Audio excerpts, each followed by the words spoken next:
the use of hydrogen to produce ammonia.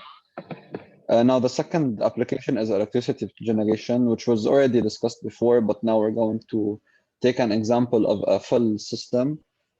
We can this diagram shows the usage of wind energy and solar energy that they go to an electrolyzer.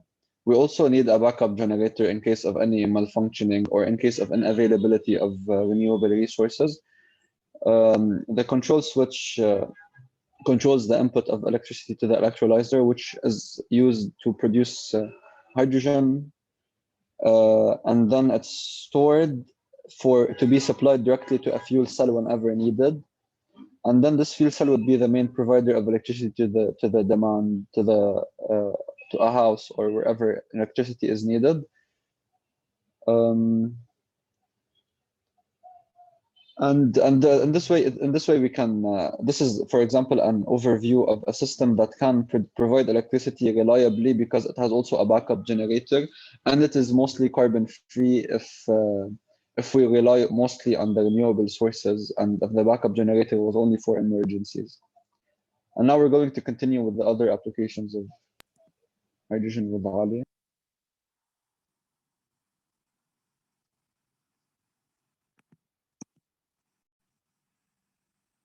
Hello? Yes. 1 second, please. Okay, now we're going to talk about steel manufacturing. Hydrogen can be used in steel manufacturing, and especially for the reduction of the iron core.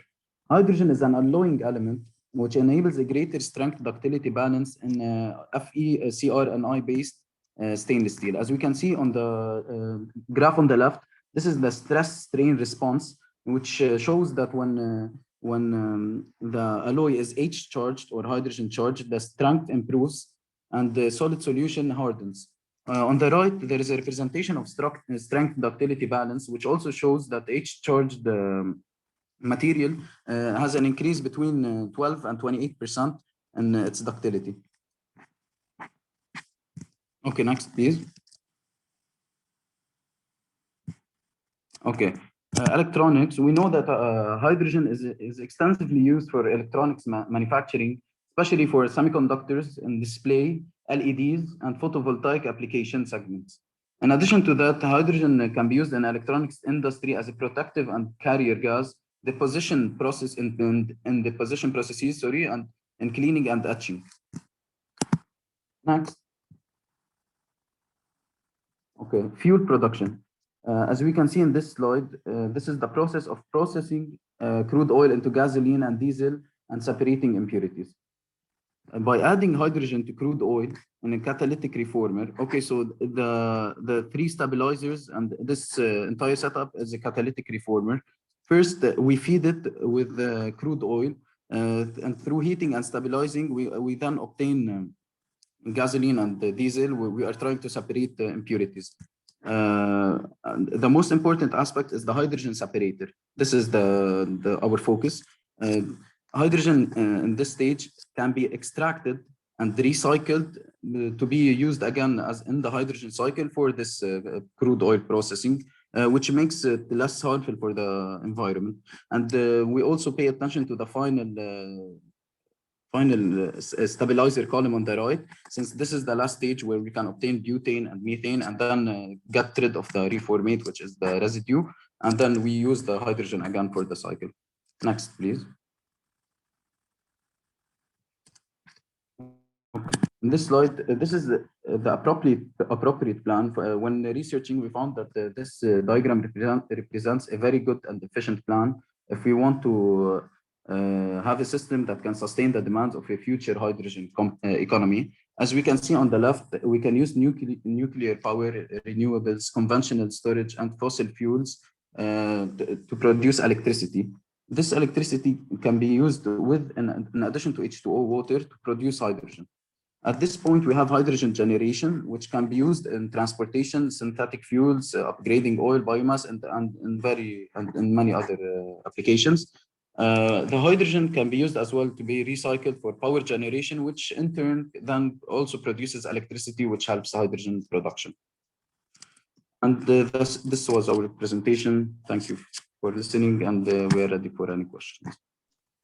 Thank you, Doctor, for listening. Thank you. Okay, so can you please go to the beginning of the presentation?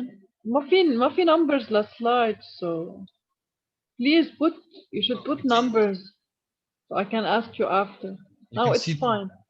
مش مشكلة. يلا, go to the beginning and I will tell you where to start.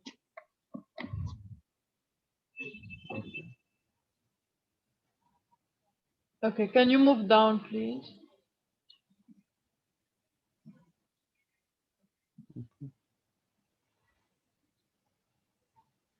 Okay, here.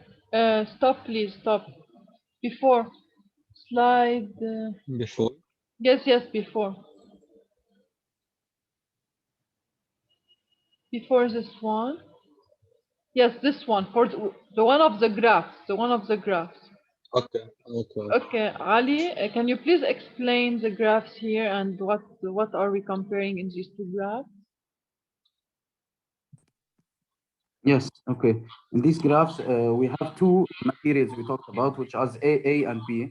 A is more porous and has more aeration, while B has less pores. When oxygen, this is the demonstration of convection. We are talking about convection of the oxygen performance. In the left, in the first one, material A, the absorption for the cathode, the absorption when the cathode absorbs the material, there is the gas diffusion layer, the material selection. Wait, sorry, it's not loading. Okay, material A is more porous and has radiation, which shows us the current density and velocity graphs are extended to the right, since these are the material is being is passing through the pores, which is seen in the graph, while in the second one there are less pores, which shows how the speed, and V, the curve is going down since nothing is being escaped. Nothing is escaping like the first one. Okay, thank you. Can you continue, please? I can't see your PowerPoint. Can you share it again? Ahmed got disconnected. Okay. Yeah, sorry. One second again. وبس شغله كمان when we increase oxygen intake, we increase the electricity generation as well. Okay. Okay, can you go down? Continue going down. Yes, go down, please, with the slides. Okay, here's the figure here. Hydrogen supply, please. This one? Slide 19. Oh. Okay. Okay, Ahmad, can you please give me some details about what is happening here in the figure? Sure. So this is a portable fuel cell. We have the part of the fuel cell, the anode and the cathode, and we have a layer in between which separates the anode from the cathode. We have to maintain a constant pressure of hydrogen at the anode, and we use valves for that. The hydrogen goes through from the anode. We have two plates here. The hydrogen goes to the anode, and then in this fuel cell, it gets like in this membrane. When it passes through this membrane, it generates electricity, and it comes out as water to the other side. And the cathode. And the cathode gets oxygen from the material discussed before by Ali. The oxygen intake is from the cathode usually, and this is how the fuel cell operates, basically. Okay. Can you go please down with the slides?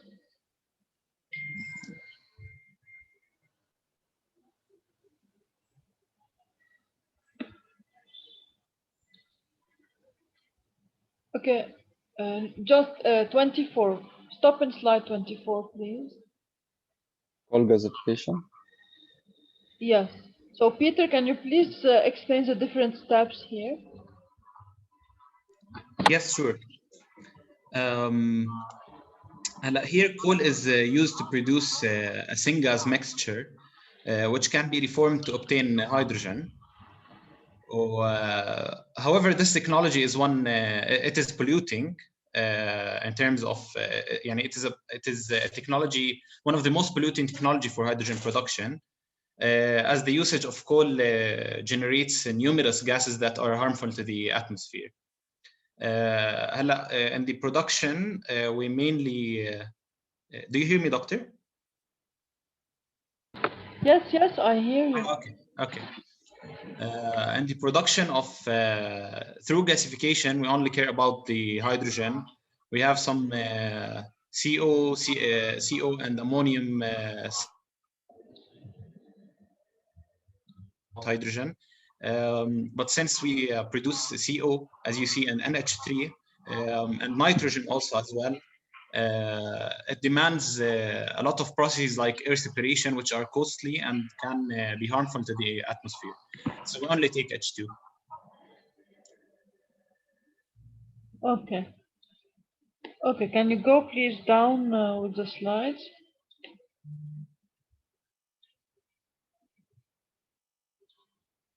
Okay, here, Peter, just the one before, please. 28. Yes, Peter, what is happening in this hybrid cycle here?